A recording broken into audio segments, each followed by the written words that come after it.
All right, good morning. We'd like to welcome defending champion of the RBC Canadian Open, Bob MacIntyre, to the interview room. Bob, an emotional win last year. Can you talk through what it's like to be back here in Canada? Yeah, no, obviously last year it was special, but to come back to a place that I've got fond memories of, obviously a different golf course, but as a place, as a country, as with the fans as well, being left-handed, I thought the support I got was unbelievable, all the way till about Sunday afternoon when they were obviously wanting a Canadian to win, but it was, it's always special to come back somewhere you've got fond memories of. You're looking to secure your third tour win this week. What's the game plan going into the week? Just, to be honest, it's the same as every other week. It's just try and build into the week, keep things simple, but look, the last 2 weeks have been pretty good for me. Started to see kind of light at the end of the tunnel. It's not been kind of easy sailing for me this year. It's been a little bit of trying to fix certain things, but just now I feel like we're on the right path and the game's starting to kind of merge together. Have you had a chance to look at the golf course yet? I know we said it's a new course this year at TPC Toronto. No, I've not. I went and played Hamilton yesterday with my dad. Well, two of the members at Hamilton. So we had a nice day yesterday to try and kind of relive the memories and enjoy what we achieved. To be honest with you, it was something special that I probably will never do again in my life. Obviously I have my dad in the bag, but yeah, we went there and just hung out for 4 or 5 hours and just enjoyed everyone's company. We'll open it up to questions. If you could raise your hand, we'll get a mic. We'll go over here, Kevin Price. Hey, Bob. In terms of National Opens and the significance of them and why it's important just to have them as kind of important events in golf, what would you say about that and what they mean to golf in general? Yeah, I spoke about this before. I think it's massive. National Opens are huge. I mean, being from Europe, we've got a lot of National Opens. Scottish Open, French Open, Spanish Open, one event in Belgium, last week in Austria. I just think it brings out more. If there's one event in a specific area, like here this week, I mean, there's a lot of Canadian players here this week, obviously wanting to win the Canadian Open. Everyone's wanting to win this week, but it just adds an extra incentive for the Canadian guys because it's the Canadian Open, and I think the crowd also pulls on that. They try and give some more kind of praise and applause for good golf to the Canadians, which is, I mean, I get that in Scotland and elsewhere, wherever, like a Frenchman in France, it's the exact same stuff. And National Opens are a massive part of the game, and I just wish that we'd done more to promote a lot more National Opens. And you mentioned kind of this year it's been not the smoothest of sailing. And what are a couple of things that I guess you feel like that have been rocky or that you've been working on wanting to kind of right the ship? Yeah, no, look, life's been good. Last year, I struggled a little bit with the adjustments of life on the PGA Tour. But this year, it's been almost more golf. It's just golf related, to be honest with you. Like, tee to green, I've been really good. Chipping's not been the best. Not that I've got a problem. It's just I'm chipping onto grainy greens that I'm not used to. I'm used to bent grass. Putting,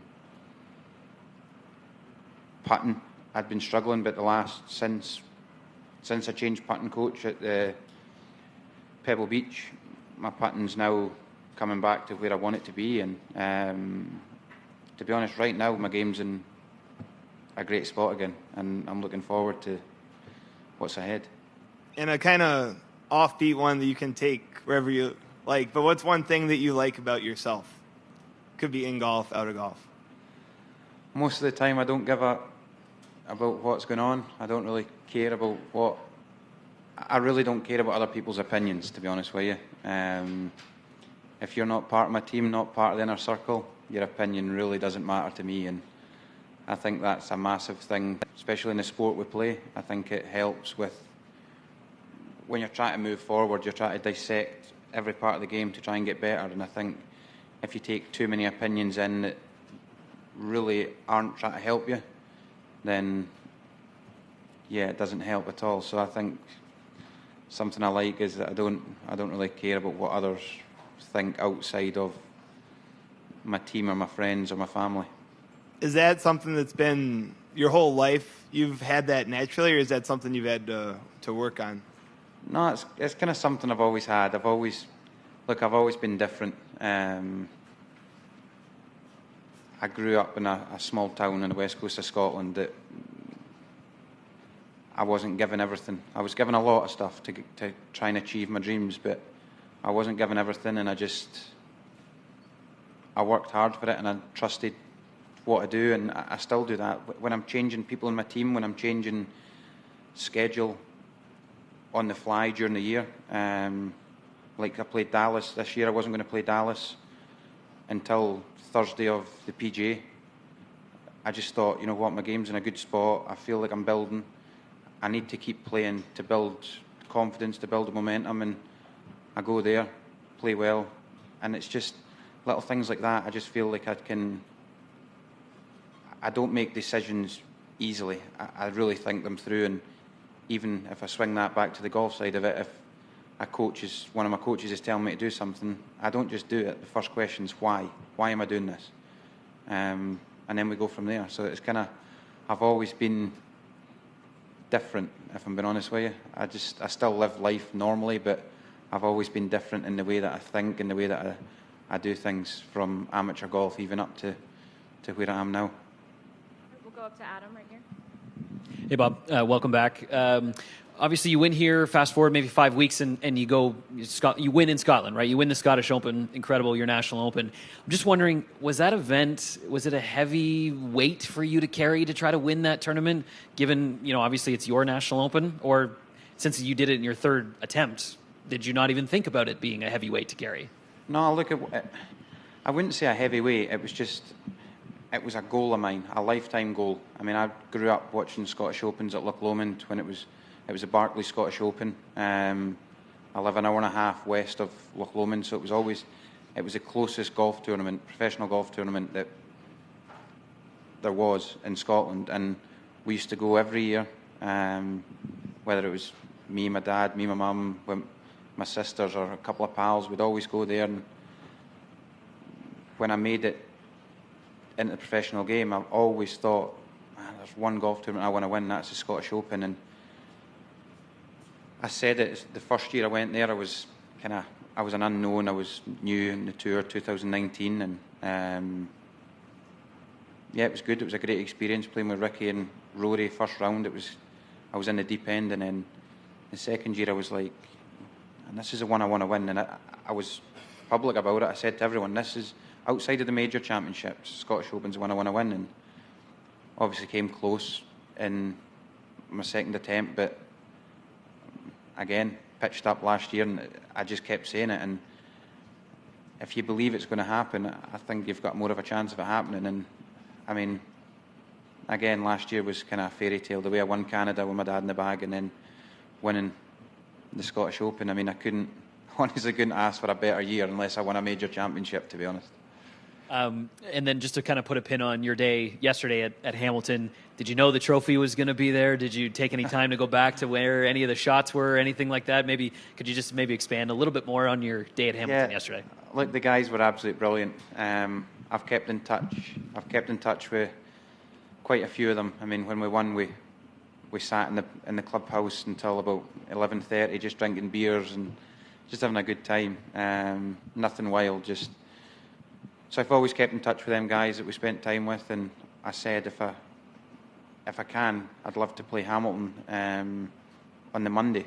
And they were like, yeah, just keep in touch, let us know what's happening. Told my dad last week, look, if you want to come to Canada again, you're not caddying, but you can come and you can come and have a holiday again. And again, he's humming and hawing and about leaving his work, and my mum ended up saying, look, you're 60 now, get to Canada. So he came and we went there yesterday, and they actually put the pin positions out for the Sunday of the Canadian Open. So we were kind of reminiscing of certain shots, certain putts, and look, it's just special for me and my dad to go back there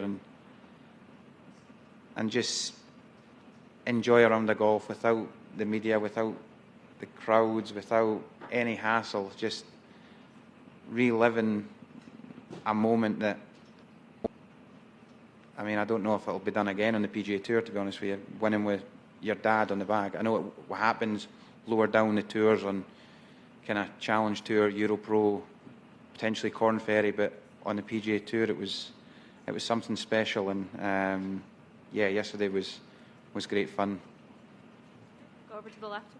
Just picking up on all that again with your dad, first of all, how's he going to watch you? Is he just going to follow you around like it's a regular tournament? And does he have the itch to get back on that bag and might be needling you a little bit, asking if he can get on it?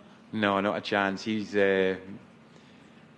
look, he used to be a really good sportsman, and he knows my game inside out. He hates watching me I think he's better watching me live than he is watching from back home in Scotland on the apps and seeing where I've hit it, thinking, oh, how's he missed that putt, or he's better on site being able to see what's going on. But no, he'll just walk about, keep his head down, probably with his hat on, and yeah, just enjoy his time in Canada again. He obviously got fond memories of being here. We'll go back to Kevin right here.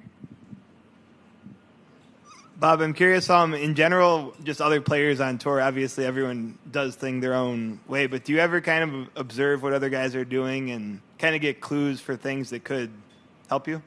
Yeah. Every day I'm out here, I'm looking at different things, different people. I think you can always strive to be better. I mean, I've still not worked out what Scotty Scheffler does day in, day out, but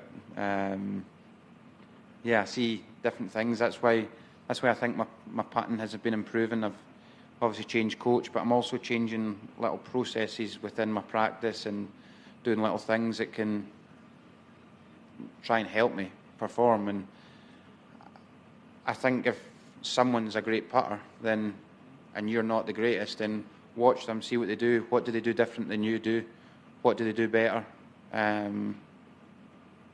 Same with the long game, same with chipping, same with driving. It's just, there's little things that the best do that you won't. So it's just try to kind of dissect that and pick apart what they do, and then use little bits that you think will help you. There's obviously bits that won't help you because I'm built different from the other guys, and just try and piece it all together and make it work. And just the simple thing in this game is just try and get that little bit better every time. And whether that little bit better comes over a year, whether it comes over a day, whether it comes a week, month, it doesn't matter. As long as you can see that you're getting better, then that's all I can ask for. You alluded to Scotty. Is there anything from Scotty or from Rory that you've particularly picked up on that you've kind of implemented? Not yet. There's things that I want to try, but when I'm in the middle of the season, I can't do it. I mean, I'm trying to kind of get to that point, but there's things that I feel like I need to sit down with the team and work that out. But when I'm in a run of 6-7 events in a row, it's like head down and keep fighting at this point. We have time for one more.